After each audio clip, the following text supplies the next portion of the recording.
geografia, tá? Então, prestem atenção aí na atividade da semana.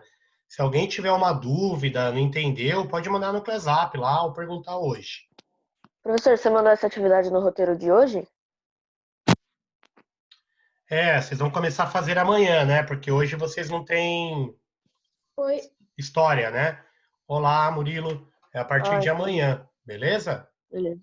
Aham. Por 10. Deixa eu ver quantos tem na sala. 20. Nossa, entrou metade. Ó, eu vou começar, pessoal. E aí, assim, no meio da aula eu devo parar, tal, para fazer uma chamada para eu ter o controle de quem está participando, quem não está no dia de hoje, tá? Deixa eu só ver um negocinho aqui. Mais a Mônica, o João São Paulino.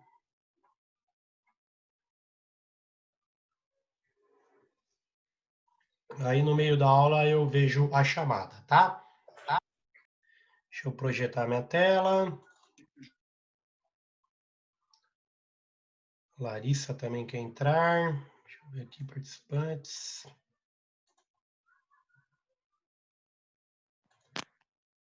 Então, tá minha tela aqui. O que eu vou fazer hoje, ó, pessoal? Foi o que mandaram no roteiro para vocês, tá? Então a gente vai ver a videoconferência. O que eu vou explicar? Eu vou explicar sobre o espaço rural do Brasil e sobre rede de transporte e comunicação, como que é interligado os vários municípios aí do Brasil por essa rede de comunicação, estradas, hidrovias e tudo mais, tá? Então vamos lá para o que interessa. No livro de vocês, pessoal, se alguém quiser pegar o livro aí para acompanhar tal, é essa página aqui. Deixa eu ver que página que está aqui. Se antes vem 81, a página 82 do livro didático de vocês, tá? São dois assuntos que a gente vai ver agora aqui. Então vamos lá, pessoal. Ó, primeiro tema importante aqui, ó. Concentração fundiária. O que é concentração fundiária? O Brasil é o país mais desigual do mundo em concentração de terra. Quer dizer o quê? Poucos brasileiros ficam com muita terra e milhões de brasileiros ficam com um pedacinho de terra para conseguir plantar. Se alguém não entendeu, pessoal, liga o microfone, tira a dúvida, que é na videoconferência aí que a gente tira a dúvida de vocês, tá? Por quê, pessoal? Vem desde as capitanias hereditárias, que a gente viu lá na aula de história, que deu para os homens ricos de Portugal, ia passando para o filho, coisa e tal. Todo o país desenvolvido do mundo fez só reforma agrária, ou seja, distribuiu terra para quem queria plantar. Então, por exemplo, os Estados Unidos, pessoal, eles tiveram uma lei chamada Homestead Act, tá? É uma lei lá por volta de 1870 que o governo falou, meu, vai para o meio do interior dos Estados Unidos, cerca, começa a plantar, que a terra é sua. No Brasil foi o contrário. No Brasil criaram uma lei de terra que vai dificultar desde o século passado, tal, as pessoas conseguirem terra, tá? Então, para mim, como professor de história, de geografia, tal, o maior problema do Brasil é esse aqui, ó, tá? Concentração fundiária. Tem cara que tem terra, pessoal, que dá uma cidade de São Paulo na mão do cara. E ele não vai conseguir plantar, criar gado em tudo isso. Então vai gerar o quê? Terra improdutiva, terra que fica parada sem gerar riqueza. Como que a gente distribui? É um processo chamado reforma agrária. O que é reforma agrária? Pegar a terra desses latifundiários, desses grandes donos, e distribuir para quem não tem terra. Aí essas pessoas vão plantar, vão gerar alimento, vai baixar o alimento, vai ter mais emprego, tá? Então é uma característica de país pobre, subdesenvolvido, né? Essa concentração de terra. Tá? O Brasil vem desde muito tempo atrás, tá? Outra coisa, na aula de história a gente falou muito disso aqui também, ó. Plantation.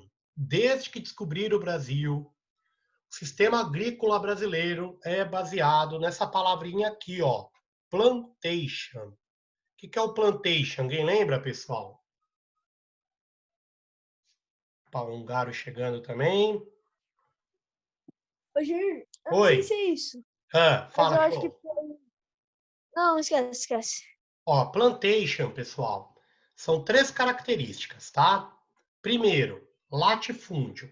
É plantado numa fazenda gigantesca. Segundo, monocultura, só planta uma coisa. Ou cana, ou soja, ou café, sei lá, uma coisa. E essa coisa que é colhida é exportada. Então, plantation, pessoal, tem 3 características, ó. Latifúndio é feito numa fazenda gigantesca, só planta uma coisa e essa coisa é para exportação. Qual que é o problema? O Brasil vende matéria-prima, se os outros países deixam de comprar, trava a economia do Brasil, tá? Então isso é plantation, latifúndio, monocultura, exportação. Belezinha? Quando o Brasil foi descoberto, era plantation de cana-de-açúcar. Uma fazenda gigante, só plantava cana e o açúcar produzido era para exportar. Quem que trabalhava no plantation no Brasil? Escravo. Belezinha? Hoje são máquinas tal, mas aqui, pessoal, é um gráfico, ó, mostrando a concentração de terra no Brasil. 1 hectare é mais ou menos um campo de futebol, tá? Então, ó, fazenda com mais de 1.000 hectares é 44% do território brasileiro. Então, ó, de todas estabelecimento rural, propriedade, né, 44% está na mão aí dos donos de mais de 1.000 campos de futebol de área. Pequeno agricultor fica com 2,36% do território brasileiro, ó, um pedacinho pequeno, onde milhões de pequenos agricultores vão plantar. Isso é o que gera aí mais da metade da comida que vem para nós em casa, né? Deu para entender esse gráfico aqui, pessoal? Então, a maior parte das propriedades brasileiras, né, em tamanho de terra, são de grandes latifúndios. Como eu falei, o Brasil é a maior concentração de terra do planeta. O que são movimentos sociais no campo, pessoal? São movimentos. Movimento social é assim, pessoas que brigam, que se unem para resolver um problema que ela tem. Então, por exemplo, a gente tem o movimento negro, né? Pessoas que se unem ali e tal, fazem o movimento negro para lutar por justiça, igualdade, coisa e tal, né? No Brasil, a gente tem um monte de movimentos que lutam pela terra. O mais conhecido de todo é o Movimento dos Trabalhadores Rurais Sem Terras, que é o MST, tá? Então, o que eles fazem? Eles ocupam uma fazenda que eles consideram improdutiva, entram com advogado na justiça para o governo dar a terra ou vender a um preço barato para essas pessoas. Então, o Brasil tem muito movimento social e todo ano centenas dessas pessoas aí que lutam por terra tal são assassinadas no Brasil, né? Então, o Brasil tem muito conflito no campo, né? O Chico Mendes é um cara que era um defensor da floresta que foi assassinado, irmã Dorothy. Então, a gente tem um monte de casos de pessoas aí que são assassinadas todos os anos, tá? Fronteira agrícola, outra palavra importante, pessoal. O que é a fronteira agrícola? Aonde o desmatamento está chegando. Para nós aqui no Brasil, essa região que está em laranja. Então, ó, antes a Amazônia era tudo isso, laranja e verde. O laranja, pessoal, é o que derrubaram. O verde é o que sobra de floresta, tá? E isso aqui é a fronteira agrícola, ó, que é a Mata Virgem, vive índio, vive quilombola, e a expansão da pecuária, do agronegócio está indo para cima dessa área. Então, essa área aqui que a gente chama fronteira agrícola é a região que tem conflito com o índio, que tem morte ali do pequeno poceiro que vive lá há 1.000 anos nessa terra para plantar, tá? No Brasil, isso aqui também é chamado, pessoal, ó, esse formato aqui, arco do desmatamento. Parece um arco ali de arco e flecha mesmo, né? Então, esse arco do desmatamento é onde está indo para cima da floresta amazônica, é o lugar que tem choque ali com índio, com população que vive no lugar. Beleza? Alguém tem dúvidas até aí, pessoal? Não. Tá. A gente tem 2 tipos, pessoal, de agricultura, tá? Primeiro é o agronegócio. O que é o agronegócio? Essas fazendas gigantescas que tem um monte de máquina, por exemplo, colheitadeira. Não sei se vai dar para ver aqui. Não sei se o vídeo rola bem no Zoom. Mas eu vou mostrar a colheita de soja, para vocês terem uma ideia. Ó. Colheita de soja. Deixa eu ver se eu acho aqui. Ó, em 2015. Então, o agronegócio, pessoal, tem muita tecnologia, muita grana envolvida. É o contrário da agricultura familiar, que é aquele tiozinho que planta com a família, com a enxada dele, coisa e tal. Cada colheitadeira dessa, pessoal, custa quase R$1 milhão, tá? Algumas delas colhem por dia 55 toneladas de soja. 55 mil quilos, uma máquina dessa. Então imagina quantos trabalhadores ela toma o lugar, né? Que estaria ali colhendo a soja. Notem que do lado a gente tem a floresta amazônica, né? Onde foi desmatado. Deixa eu mostrar ela na colheita aqui, ó. Olha o tamanho da plantação, pessoal. Tá? Tudo isso era floresta. Então a gente tem que ver também que o agronegócio tem um lado bom, que exporta, produz muita riqueza para o Brasil, mas tem um lado ruim, né, que tem o desmatamento. Então, usa, por exemplo, drone, usa avião para jogar agrotóxico nisso, né? Então, o agronegócio gera muita riqueza para o Brasil, tá? Qual empresa a gente tem de agronegócio, pessoal? A JBS, a Brasil Foods, que é a Sadia, a Perdigão, a JBS lá da Friboi, dos irmãos Joesley, né? Isso é o agronegócio, beleza? O que o Brasil produz muito hoje, pessoal? Principalmente soja, que vai lá para a China, né, para a Índia e outros países do mundo, belezinha? Outra coisa, pessoal, são práticas sustentáveis na agricultura, né? Uma delas, por exemplo, é não usar agrotóxico, que a gente chama de agricultura orgânica. Então, às vezes, você compra ali um tomatinho amassado, pequenininho, feio. Por quê? Porque ele não tem agrotóxico, não jogaram fertilizante químico para ele crescer mais. Então, a agricultura orgânica não tem fertilizante químico, não tem agrotóxico, né? Eu já contei para vocês, tem lugar que para matar larva, lagarta que come a plantinha, tem empresas que criam um sachê, assim, um saquinho com aranha. Aí o cara chega, abre uns saquinhos desses, as aranhas saem, dominam aí o milharal, tal, aí vão comendo as larvinhas, os animais. A aranha não faz mal para o ser humano, né? Não é venenosa, tal, e acaba com as pragas que faz a produção diminuir. Belezinha? Então isso é agricultura orgânica, né? Ou sustentável. E outra coisa importante, pessoal, que a gente vai falar hoje é da rede de integração do território.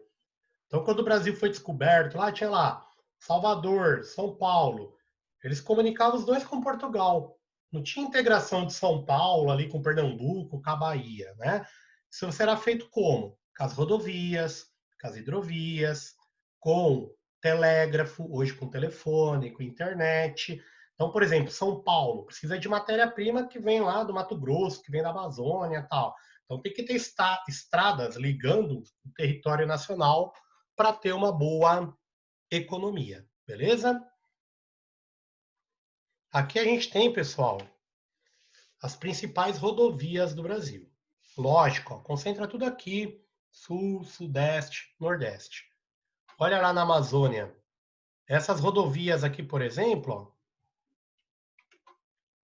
deixa eu pôr aqui, ó, Transamazônica hoje. Olha o estado dessa rodovia, né? Então essas no meio da Amazônia aí nem conta, só tem no mapa. Mas se você for lá na vida real com carro, ninguém consegue passar, né? Então a gente tem, ó, essas redes de estrada do Brasil. Quais são as duas mais importantes, pessoal? A BR-116, que passa aqui pertinho de nós, perto do Rodoanel, e a BR-101, tá? Que pega lá aqui do Rio Grande do Sul. As duas vão, ó, essas duas aqui, ó, até o Rio Grande do Norte, até o Ceará. Então a BR-101 e a BR-116 corta o Brasil inteiro. Cada uma aí tem quase 5.000 quilômetros, ok? Por a próxima página. Ó, qual que é o maior desafio para o Brasil, né, pessoal? Então, esse é um gráfico, com certeza, cai muito em vestibular, tal. De toda a mercadoria que a gente come em casa, sei lá, cama que comprou, travesseiro, cobertor, todo alimento, bebida, tal, 61% é transportado pelo meio mais caro que tem, rodoviário, caminhão. Ferroviário, pessoal, é só 20% no Brasil, embora tenha aumentado nos últimos anos. Aquaviário, ou seja, por hidrovia em rio, né, ou por cabotagem, que chama, pela praia, pelo mar, né, 13%. Duto viário, pessoal, 4%. Por exemplo, o gás da Bolívia que vem para o Brasil vem por duto. Então, a gente tem oleoduto, gasoduto, é um meio de transporte parado, né? O encanamento está parado, mas o transporte está ocorrendo lá dentro dele, né? E só 0,5% é aéreo, tá? Então, o que o Brasil deveria investir como os países desenvolvidos? Mais ferrovia, mais transporte hidroviário, belezinha? Olha as estradas que eu falei, né? Então, o cara lá planta tomate. Ia demorar 8 horas para chegar até o porto. Só que demora 4 dias porque a estrada é uma porcaria, apodrece tomate, fica balançando, estraga. Então, o Brasil perde bilhões de dólares todos os anos porque esse sistema de estrada aí é muito, muito ruim, né? Quem viaja pelo Brasil sabe disso, tá? Aqui, pessoal, ó, pessoas com mais de 10 anos que utilizam a internet no Brasil. Na região Nordeste, menos da metade das pessoas usam a internet igual a gente. Então a gente fala, comunicação é no Brasil, é no mundo. Tá errado, né? Tem lugares no Brasil, região Norte, Nordeste, que nem a metade da população tem acesso ainda à internet em casa, né? Doideira isso, mas tem muita desigualdade em acesso à tecnologia, tá? Aqui é quem tem telefone, seja celular, seja aquele telefone fixo que a gente chama, né? Então, o Maranhão é o pior estado, aí, menos de 73%, né? Então, quase 30% aí da população não tem celular, não tem telefone fixo, ainda depende do orelhão, né? Telefone público e tal, para se comunicar com o mundo. Internet, então, menos ainda. E aqui, pessoal, depois vocês vão ver no livro e tal, né? Mas está a produção de um tomate. Eu anotei aqui, pra vocês terem uma ideia, ó. Para cada quilo de tomate que você compra na sua casa, usou, pessoal, 200 litros d'água, tá? Então, assim, ó, para cada quilo de tomate que chega na sua casa, for usado lá na agricultura 200 litros d'água. Alguns falam 30%, outros falam que metade do tomate produzido é jogado fora. Então, o senhor lá planta, o agricultor vai colher. Tem um que está machucadinho, ele joga ali para ser adubo, não vende. Aí coloca no caminhão. O caminhão vai transportar.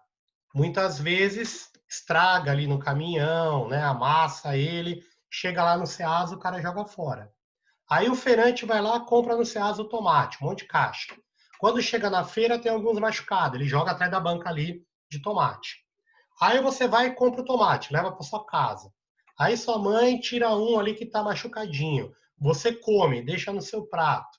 Aí esquecem um ou outro ali na geladeira, estraga, joga fora. Então, de tudo que foi plantado, metade do tomate foi para o lixo. Deu para entender? Então, a gente desperdiçando tomate, está desperdiçando também água, né? E assim, pessoal, 1 quilo de carne, tá, usa 15.000 litros d'água.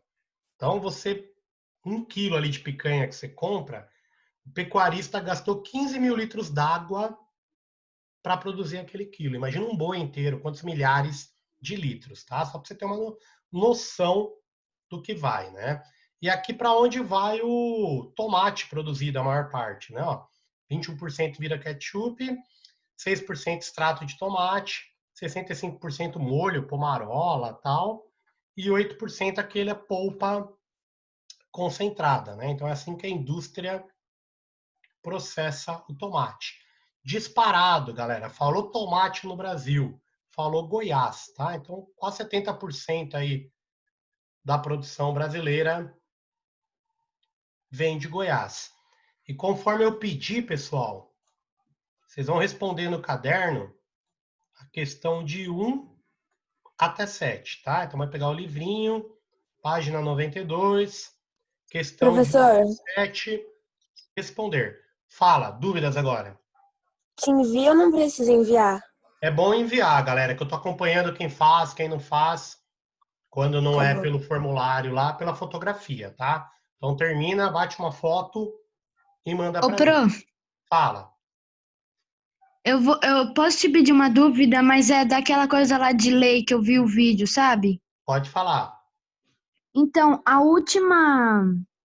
a pergunta que é de história e geografia, eu não entendi muito bem a pergunta, mais ou menos. Tem que falar Então, alguma coisa. Pode isso, ó. falar. Eu entendi já essa pergunta. É tipo assim, ó, a justificativa, você vai ter que convencer a pessoa a explicar por que a sua lei é importante.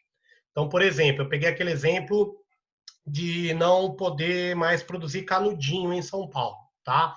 Como que você faria a justificativa? Com a parte de história.